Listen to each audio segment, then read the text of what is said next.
हमारे अध्यक्ष हैं और अध्यक्ष राजधानी से चुनाव लड़ रहे हैं। एक तरह से संकेत है, कई लोग तो एक और लोग भी लड़ना चाहते हैं, मगर हम लोग सब पर विचार करने के बाद ही किसी को अपना उम्मीदवार मानेंगे। एकमात्र उम्मीदवार अभी धर्मेंद्र तिवारी जी हैं और मुख्य रूप से आज भ्रष्टाचार के मामले में, हिंदुत्व के मामले में दोहरा चरित्र हो गया है राजनीतिक दलों का, खास करके राष्ट्रीय स्तर के दलों का, सरकारी दलों का।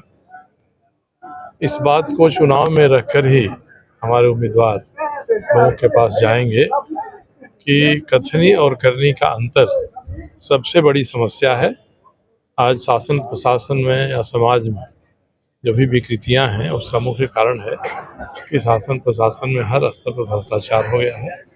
चुनाव में ही प्रधानमंत्री से लेकर बाकी लोग जिन बातों को कहते हैं और उसके पहले और बाद में क्या करते हैं, इसकी मीमांसा होनी चाहिए। हमारे उम्मीदवार के खड़ा होने का मुख्य उद्देश्य है। प्रधानमंत्री जी अगर चाईबासा में जाकर सिंहभूम के प्रत्याशी के यहाँ से भ्रष्टाचार हटाने की बात करेंगे तो इस पर तो लोगों को विचार करना चाहिए। या जिस तरह से शासक दल ने धनबाद से उम्मीदवार दे दिया है तो विचार करना चाहिए कि जो दीनदयाल उपाध्याय ने कहा, जो वाजपेयी जी ने कहा, लिखित रूप में है। और आज हमारे राष्ट्रीय स्वयंसेवक संघ के परम पूज्य सरसंघचालक जी जो कह रहे हैं कि आप उम्मीदवार उसको चुनिए वोट देने के लिए, अपना वोट उसको दीजिए जिसको आप सबसे बेहतर मानते हैं। उन्होंने कहा कि नोटा वोटा मत दीजिए, जो अवेलेबल बेहतर है उसको दीजिए। तो अब ऐसे लोग जब अपना उम्मीदवार खड़ा किए हैं, इस उम्मीदवार को पार्टी ही और पार्टी के लोग कितना बेहतर मानते हैं ये बात सामने आएगी। आज से चुनाव में पदार्पण हुआ है, पार्टी रजिस्टर्ड रही है हम लोगों की।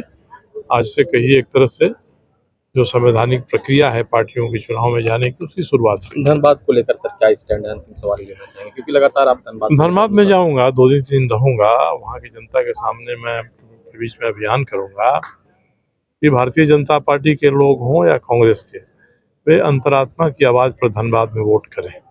खास करके भारतीय जनता पार्टी में जिन बातों को मैंने कहा, दीनदयाल उपाध्याय जी हम लोग के मार्गदर्शक हैं, उन्होंने कहा है कि अगर पार्टी से गलती हो जाए उम्मीदवार तय करने में तो कार्यकर्ताओं को और जनता को उसमें सुधार कर देना चाहिए। मोहन भागवत जी खुद ही कह रहे हैं कि जो बेहतर है आप उसको वोट करिए। तो लोग धनबाद में ही देखें, जिसको बेहतर लगता है अंतरात्मा की आवाज़ पर अपना उसको वोट करें। आपकी संगठन वहाँ पर चुनाव लड़ेगी?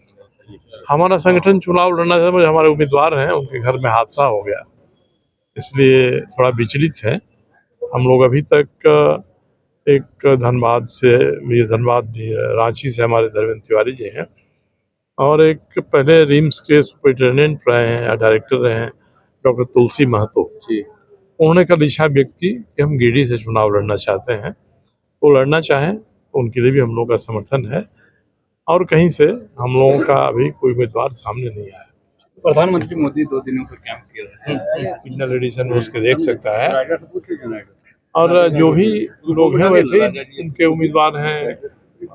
धनबाद के उम्मीदवार, जिस उम्मीदवार पर 50-51 FIR दर्ज हो, 4 केस में कन्विक्शन हो गया हो, ऐसे उम्मीदवारों के बारे में भी कोई जाकर बोलेगा तो लोग अविश्वास करेंगे, भरोसा करेंगे। इसलिए हम चाहेंगे प्रधानमंत्री या जो उच्च संवैधानिक पद पर हैं, जनता के मन में अपना भरोसा बरकरार रखने का प्रयास करें और कथनी करने में अंतर नहीं करें। ऐसा नहीं कि हम चुनाव में जीतने के लिए नाहक रूप से बिना चाहे अनचाहे ध्रुवी कर दें। एक तरह से अडवाणी जी ने 1986-87 में जब साहबानों का केस आया था तो उन्होंने छद्म धर्म निरपेक्षतावाद की बात कही थी, सीरो सेकुलरिज्म की बात कही थी। आज मेरी नज़र में छद्म हिंदुत्व की बात आ रही है। जो आदमी हिंदुत्व की कसौटी पर खड़ा नहीं होता है या जो अपनी बात के ऊपर खड़ा नहीं होता है, वह व्यक्ति हिंदुत्व के बारे में बोलता है और वोट के लिए पोलराइजेशन का प्रयास करता है, तो ये भारत के हमारे देश के लिए दीर्घकालीन रूप से सही नहीं है। ठीक आ गए हैं, जनता को मतदान करना, अधिक से अधिक जो है ना उनको मतदान करना है और मतदान का प्रक्रिया सभी जानते हैं। और 2 धाराएं यहाँ चल रही हैं, अभी दोनों अलग अलग गारंटी वारंटी की बात कर रहे हैं। तो जनता सब समझ रही है, जनता के बीच जाएंगे। हमारे लिए तो जनता ही का सपोर्ट हम मांगेंगे, जनता का ही वोट मांगेंगे, जनता से नोट भी मांगेंगे और जनता से हमारी पोलिंग एजेंट जो है ना जनता ही होगी और जनता ही हमारा चुनाव होगा। दोनों जो एनडीए गठबंधन और इंडिया गठबंधन के प्रत्याशी है उसको कैसे देख रहे हैं? देखिए, दोनों प्रत्याशियों ने यहाँ सांसद रहे, दोनों प्रत्याशी, लेकिन जहाँ होना चाहिए था वहाँ नहीं हो पाया। हमारा ये राज्य की बात तो अलग है, सांसद जो क्षेत्र है, संसदीय क्षेत्र, लोकसभा क्षेत्र, नहीं हो पाया। लोग केवल बातें बनाते रहे और वोट जो है ना किसी तरह इधर उधर करके जीतते रहे, गलत गलत बयानबाजी करके, प्रलोभन दे करके। लेकिन जो विकास होनी चाहिए थे, विकास नहीं हो पाई। भय का आज भी माहौल है और जो महानगर की रूपरेखा होनी चाहिए थी वो भी नहीं हो पाई है। तो यहाँ के व्यापारी परेशान हैं, किसान परेशान है, मजदूर परेशान है, विद्यार्थी परेशान है और साथ साथ यहाँ चिकित्सा की भी कोई सुविधा नहीं है। हर जगह यहाँ बिचौलिए हावी है।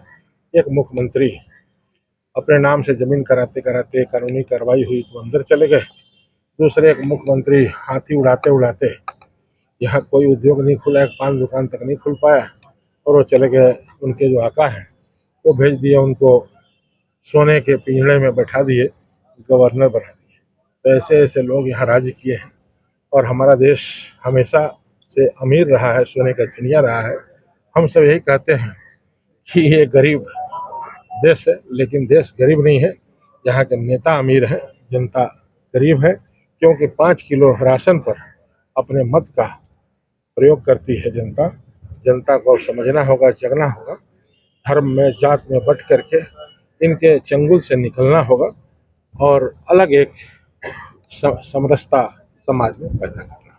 क्या एजेंडा रहेगा आपका इस चुनाव में? हमारा एजेंडा रहेगा, पहला तो एजेंडा ये है सबसे बड़ी युवाओं के लिए बड़ी बेरोजगारी बड़ा एजेंडा होगा। मैं तो युवा नहीं हूँ, लेकिन युवाओं के लिए मैं लड़ाई करूँगा। बहुत बहुत